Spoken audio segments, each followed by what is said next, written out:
الحمد لله نحمده ونستعينه ونستغفره ونؤمن به ونتوكل عليه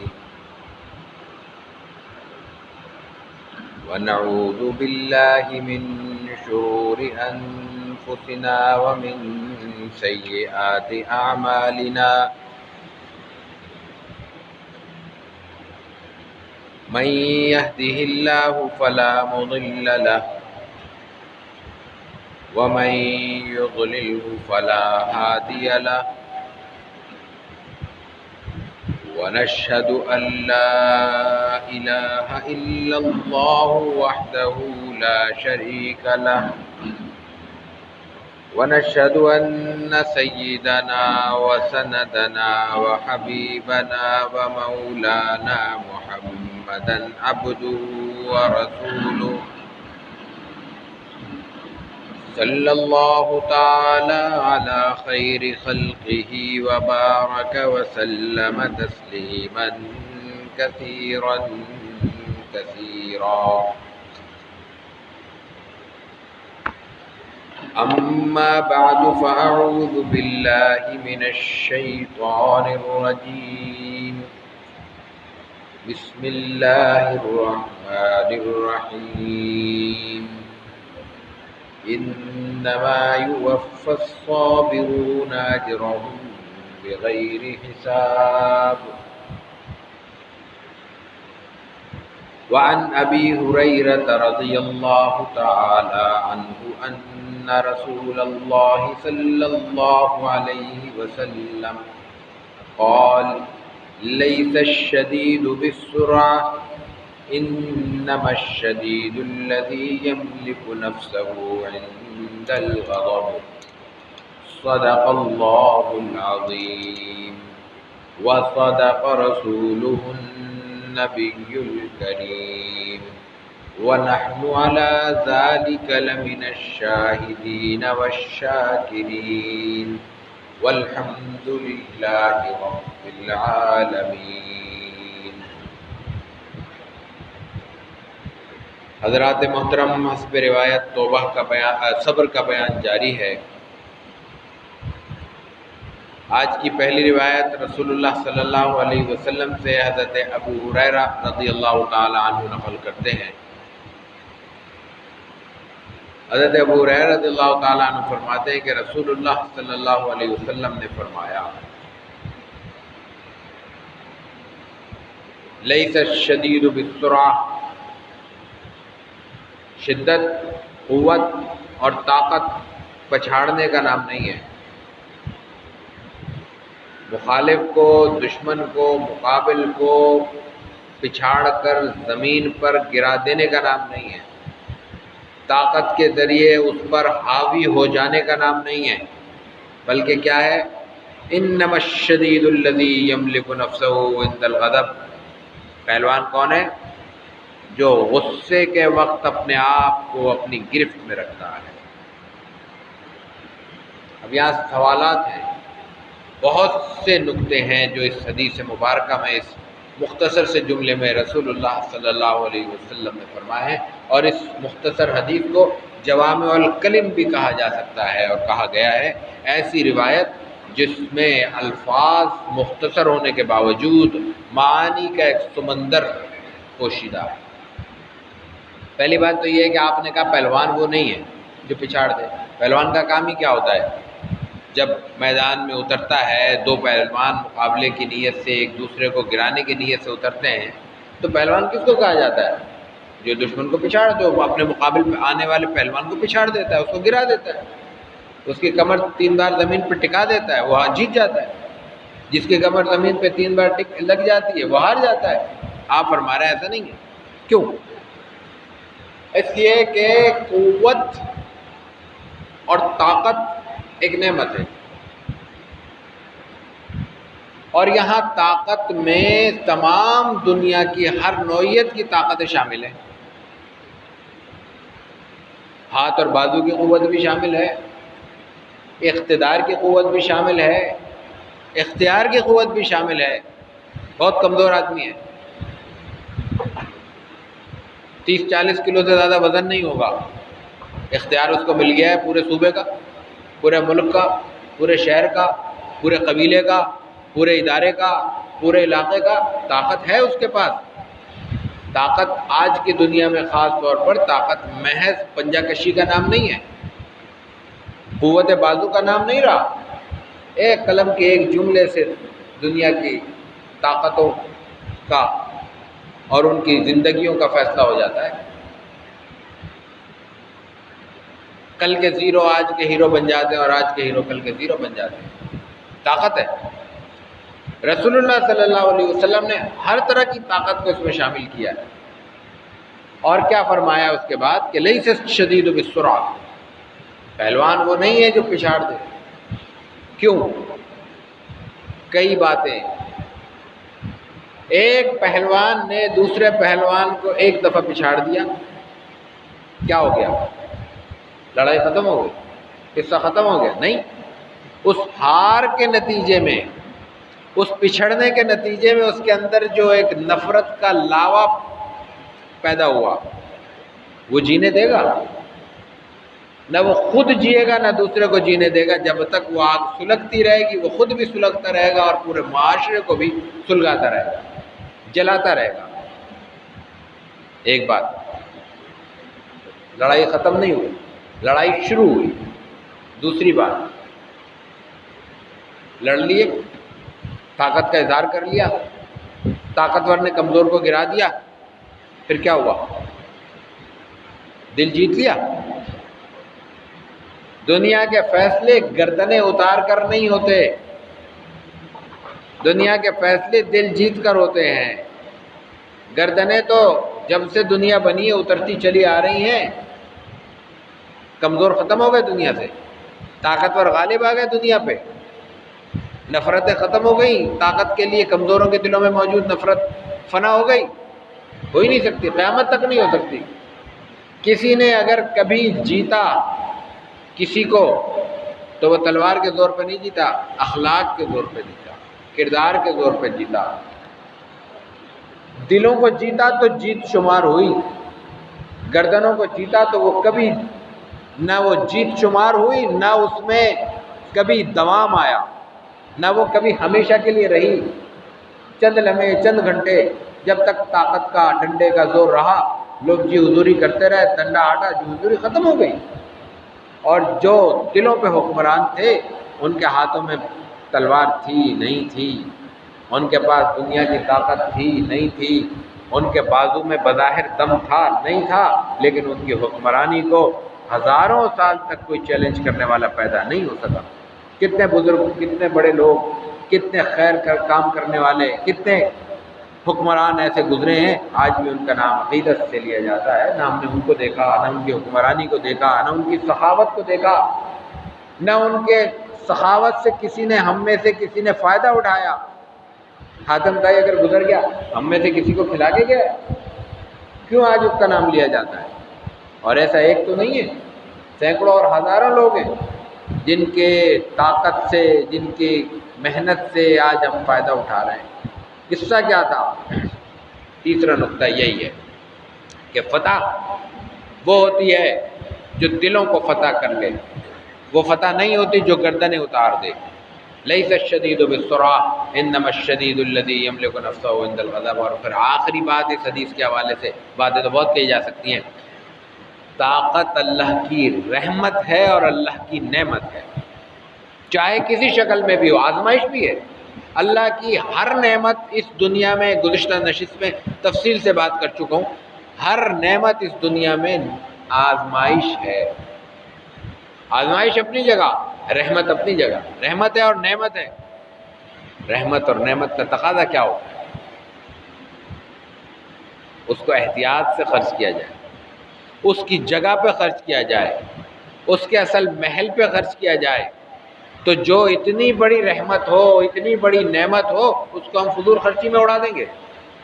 جہاں چاہے غصے کا اظہار کر دیا، جس کو دیکھا اس پہ اپنی طاقت آزما لی، جہاں تھوڑی سی بے احتیاطی ہوئی، اپنی قوت کے قدرت کے، طاقت کے، اختیار کے، اقتدار کے جوہر دکھانا شروع کر دیے؟ نہیں، یہ اس طاقت کے ساتھ انصاف نہیں ہے، یہ اس قوت اور قدرت کے ساتھ انصاف نہیں ہے۔ اس قوت اور قدرت کا انصاف یہ ہے کہ اپنی طاقت کو بچا کر رکھو، محفوظ کر کے رکھو۔ کون سا دولت مند ایسا ہے دنیا میں جو اپنی دولت چوراہے پہ رکھ کے کھڑا ہو اور جب جہاں چاہے وہ اٹھا کے بکھیرتا رہے؟ جو کچھ نظر آتا ہے دولت مندوں کا وہ اس کا اصل حصے کا کوئی 1% بھی نہیں ہوتا۔ کسی موقع پہ، کوئی شادی کے موقع پہ، کسی مسرت کے موقع پہ جو دولت اٹھائی جاتی ہے وہ ساری تو نہیں ہوتی۔ یہ تو چند بیوقوفوں کا قصہ ہوتا ہے کہ ادھار مانگ کے وہ مقابلہ کرنے لگتے ہیں سرمایہ داروں کا، اور اس کے بعد پھر برسوں کے لیے، نسلوں کے لیے کنگلے ہو کے بیٹھ جاتے ہیں، مقروض ہو کے بیٹھ جاتے ہیں۔ مالدار کبھی ایسا نہیں کرتا، سرمایہ دار کو کبھی ایسا کرتے ہوئے نہیں دیکھیں گے۔ وہ لٹائے گا تو وہ بھی لٹانے کی اس کی حد ہوگی، اس کی لمٹ ہوگی، وہ پہلے لمٹ طے کرے گا پھر لٹائے گا، اور اتنا لٹائے گا کہ وہ دوبارہ وہ ریکور کر سکے، دوبارہ لوٹ کے وہ اپنے اصل مقام پر آ سکے۔ تو طاقت کا معاملہ بھی یہی ہے، یہ اتنی لٹائی جائے کہ لٹانے کے بعد بھی طاقت بچی رہے، برقرار رہے۔ یہ نہ ہو کہ 2 منٹ کے لیے انسان اپنی قوت کا اظہار کرے اور پھر ساری زندگی پس دیوار زندہ گزر جائے۔ دنیا میں بھی اس کے ہاتھ کٹ جائیں، آخرت میں بھی اس کے ہاتھ کٹ جائیں۔ یہ طاقت کا اظہار نہیں ہے۔ رسول اللہ صلی اللہ علیہ وسلم نے فرمایا کہ طاقت یہ ہے کہ انسان اس پر اتنی گرفت رکھتا ہو کہ جب چاہے استعمال کرے اور جب چاہے اس کو روک لے۔ مغلوب الغضب ہو کر، غصے کا شکار ہو کر انسان اپنی طاقت پر اختیار کھو دیتا ہے۔ وہ اقتدار کیا ہے انسان کا کہ اقتدار میرا ہے اور اس پہ حکم کسی اور کا چل رہا ہے۔ تو یہ بھی اقتدار میرا ہے، یہ وجود میرا اقتدار ہے، یہ میرا اختیار ہے، اور اس پہ حکمرانی کوئی شیطان کر جائے، کوئی غصہ کر جائے آ کے، کوئی اور کیفیت کر جائے آ کے، یہ میرے اقتدار کو چیلنج ہے۔ اس لیے میرے اپنے اقتدار کا مقام اور اس کا استحقاق یہ ہے کہ میں اپنے آپ پر گرفت رکھتا ہوں اور میں اپنے اقتدار کے ساتھ، اپنے اختیار کے ساتھ جہاں چاہوں وہاں غصہ آزماؤں، جہاں چاہوں وہاں صبر آزماؤں۔ تو طاقت کا مفہوم، پہلوان کا مفہوم اس روایت میں بیان کیا کہ وہ ہوتا ہے جس کو معلوم ہے کہ میں نے اپنی طاقت کا اظہار کہاں کرنا ہے اور کہاں نہیں کرنا۔ اور جو اچھا پہلوان ہوتا ہے وہ طاقت کا اظہار کم کرتا ہے اور طاقت کو بچا کر زیادہ رکھتا ہے۔ یہ اس روایت کا خلاصہ ہے جو رسول اللہ صلی اللہ علیہ وسلم نے ہمیں بیان فرمایا۔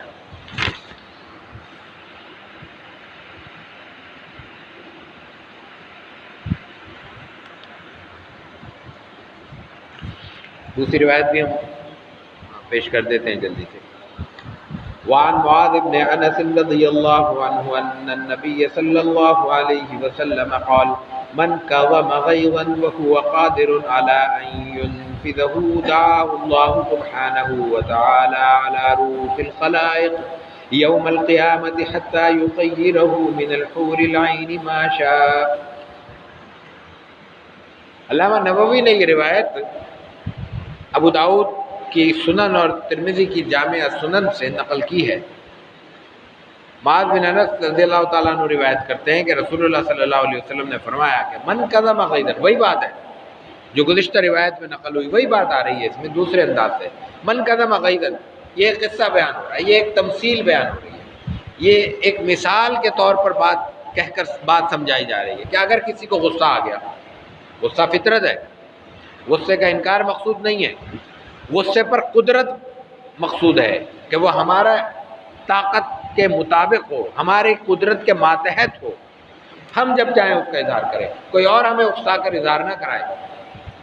کسی کو غصہ آیا، کوئی ایسی بات ہوئی ناگوار تھی، ناپسندیدہ تھی، اس پہ غصہ ہوا، غصہ آ گیا، وہ قادر علی ان ينفذہ، معاملہ ایسا ہے کہ وہ اپنے غصے کا اظہار بھی کر سکتا ہے، جو تکلیف اس کو پہنچی ہے اس کا بدلہ بھی لے سکتا ہے۔ گزشتہ ایک سے زائد بار نشستوں میں ہم یہ عرض کر چکے ہیں کہ ایک تو ہے غریب کا، مجبور کا صبر، میرا اور آپ کا صبر، کچھ کر نہیں سکتے، کیا کریں گے؟ کس سے لڑیں گے؟ کس کے مقابل آئیں گے؟ صبر کریں گے، اس پر بھی اجر ملے گا یقیناً انشاءاللہ۔ لیکن ایک ہے صاحب اختیار کا، قدرت والے کا صبر۔ رسول اللہ صلی اللہ علیہ وسلم کے سفر طائف کی مثال ہم پیش کر چکے ہیں، ایک دو سفروں کی، ایک اور واقعات کی بھی گزشتہ دروس میں۔ آپ کے پاس اقتدار موجود ہے، اختیار موجود ہے، غصے کا اظہار کر سکتے ہیں، بدلہ لے سکتے ہیں، نہیں لے رہے۔ یہاں یہی مفہوم ہے، وَهُوَ قَادِرٌ عَلَىٰ أَن يُنفِذَهُ، اس کی طاقت کا اس کو اظہار کرنے کا پورا موقع میسر ہے، وہ بدلہ لے سکتا ہے، نہیں لے رہا۔ اب اس کا اجر کیا ہے؟ دعا اللہ، دو بڑے انعام اللہ تعالیٰ نے اس روایت میں بیان کیے۔ دعا اللہ سبحانہ وتعالی علی رؤوس الخلائق یوم القیامہ، جب آخرت کا منظر ہوگا، انعام اور اکرام اللہ تعالیٰ کی طرف سے دیے جا رہے ہوں گے، لوگوں کو نوازا جا رہا ہوگا، اس وقت لوگوں کے سامنے بلایا جائے گا۔ کوئی انعام کسی کو خاموشی سے دے دیا جائے، انعام ہے، گفٹ رہے گا، پرائز رہے گا، کسی کو انعام دے دیں، گفٹ ہے۔ لیکن ایک انعام ہوگا کہ لوگوں کے سامنے دیا جائے۔ اچھا، پھر ایک ہے انعام 10 افراد کٹھے ہوئے، فوٹو سیشن ہوا، انعام دے دیا گیا، انعام ہے، کوئی دو رائے نہیں ہے۔ لیکن ایک انعام یہ ہے کہ پورے شہر کے لوگ اکٹھے ہو کے کسی کو گفٹ دے رہے ہیں، انعام دے رہے ہیں، اعزاز دے رہے ہیں کہ یہ ہمارے شہر کا نمائندہ ترین شخص ہے، اس کی اتنی خدمات ہیں کہ اس کو پورے شہر کی طرف سے اعزاز دیا جا رہا ہے، اس کا کوئی مقابلہ ہے؟ اور یہاں یہ انعام بیان ہو رہا ہے صرف طاقت رکھتے ہوئے غصے کو روکنے والے کے لیے۔ ہم میں سے ہر شخص یہ انعام حاصل کر سکتا ہے، ہر ایک کو غصہ آتا ہے، ایسے موقع میں ایسا آتے ہیں جب غصہ اس کو مغلوب کرنے کے قریب ہو جاتا ہے، اور یہ طاقت بھی رکھتا ہے انسان کہ وہ اپنے غصے کا اظہار کر سکے۔ ہر وقت نہیں رکھتا، کچھ تو رکھتا ہے، کچھ ہم سے بڑے ہوں گے، کچھ چھوٹے بھی تو ہوں گے۔ ہم میں سے یہ ہر شخص انعام حاصل کر سکتا ہے کہ اگر یہ روایت اللہ کے رسول صلی اللہ علیہ وسلم کا قول مبارک ہمارے سامنے ہو، اور یہ بات ہمارے ذہن میں ہو کہ ہم یہ اپنا غصہ دبا رہے ہیں صرف اور صرف ذات رسالت مآب علیہ الصلوۃ والتسلیم کے حکم کو پورا کرتے ہوئے، آپ کی سنت پہ عمل کرتے ہوئے، اور اس لیے کہ اس کے روایت کے بیان کردہ اجر کے مصداق ٹھہریں، اس کا ثواب حاصل کریں اور اس کا فائدہ حاصل کریں آخرت میں، تو اس میں کیا ہوگا؟ اللہ تعالیٰ اس کو علی رؤوس الخلائق بلائے گا۔ قیامت کے دن جب سب اکٹھے ہوں گے، اولین و آخرین موجود ہوں گے، حضرت آدم علیہ نبینا علیہ الصلوۃ والتسلیم سے لے کر قیامت کے آخری لمحے تک آنے والا انسان وہاں موجود ہوگا، اس وقت بلایا جائے گا اعزاز دینے کے لیے سب کے سامنے۔ کتنا بڑا اعزاز ہوگا! ایک پہلی بات کہ سب کے سامنے بلایا جائے گا، اور دوسری بات اس کو کہا کیا جائے گا؟ وہ حتی یخیرہ من الحور العین ما شاء، اس کو اختیار دے دیا جائے گا کہ اللہ تعالیٰ کی یہ جنت کی نعمتوں میں سے یہ جو نعمت ہے حور کی شکل میں، جو چاہو پسند کر لو، لے جاؤ۔ جنت کے حوالے سے گزشتہ نشستوں میں ہم بات کر چکے ہیں۔ جنت کہتے ہیں آخرت کی اس ہمیشہ رہنے والی نعمتوں کے مجموعے کو جو کبھی ختم نہیں ہوگی۔ جنت کا مفہوم یہی ہے کہ ایسا سرسبز و شاداب باغ، یا ایسا ایک باغوں کا سلسلہ جو ہمیشہ رہے گا۔ کوئی دنیا کا باغ ہمیشہ نہیں رہتا، اور جیسے کہ کوئی دنیا کا باغ ہمیشہ نہیں رہتا، ایسے دنیا کی کوئی نعمت ہمیشہ رہنے والی نہیں ہے۔ کوئی نعمت، کوئی کھانے کی، پینے کی، اوڑھنے کی، برتنے کی، استعمال کرنے کی کوئی نعمت ذہن میں رکھ لیں کہ ہمیشہ رہ سکے۔ آخرت کا، جنت کا تصور ہی یہی ہے کہ وہاں ہر نعمت ہمیشہ ہوگی، ایک دو نہیں، ہر نعمت ہمیشہ ہوگی۔ تو یہاں اس شخص کو جو غصے کی حالت میں غصے کو صرف اس بنا پر اپنی گرفت میں رکھتا ہے اور اس کا اظہار نہیں کرتا، جبکہ اظہار کرنے کی طاقت رکھتا ہے کہ اللہ نے منع کر دیا ہے، اللہ کے رسول صلی اللہ علیہ وسلم نے اس پہ اجر کا وعدہ کیا ہے، میں اجر حاصل کرنا چاہتا ہوں، غصہ چھوڑ دیتا ہوں. اس شخص کے لیے یہاں انعام یہ بیان ہوا ہے کہ اس کے لیے جنت کی ایک نعمت کا اظہار کر کے بنیادی اشارہ یہ ہوا ہے کہ اس کے لیے جنت کھول دی جائے گی، اس لیے کہ جنت کی کوئی ایک نعمت بھی، یہ بات بھی ذہن میں رہنی چاہیے، روایات میں جنت کی مختلف نعمتیں کبھی اکٹھی بیان ہوتی ہیں، اکثر الگ الگ بیان ہوتی ہیں. کہیں پھلوں کا ذکر، کہیں نہروں کا ذکر، کہیں پینے پلانے کا، شہد کا ذکر اور دودھ کا ذکر اور وہاں کے دوسرے مشروبات کا ذکر، کہیں حور عین کا ذکر، حوروں کا ذکر وغیرہ وغیرہ. لیکن مفہوم یہ ہے کہ جنت کی کہیں ایک نعمت بھی بیان ہو رہی ہے، اس سے پوری جنت مراد ہے، اس لیے کہ جنت کی نعمت جنت کے باہر نہیں ملے گی. جنت کی نعمت جنت سے باہر کہیں ممکن نہیں ہے، اور جنت میں جانے کے بعد اللہ تعالیٰ کی طرف سے کوئی پابندی نہیں ہے، کوئی قدغن نہیں ہو سکتی. یہ نہیں ہوا یہ ذکر ملتا کہیں کہ جنت میں بھیجا تو جائے گا لیکن کہا جائے گا ادھر جانا ادھر نہیں جانا.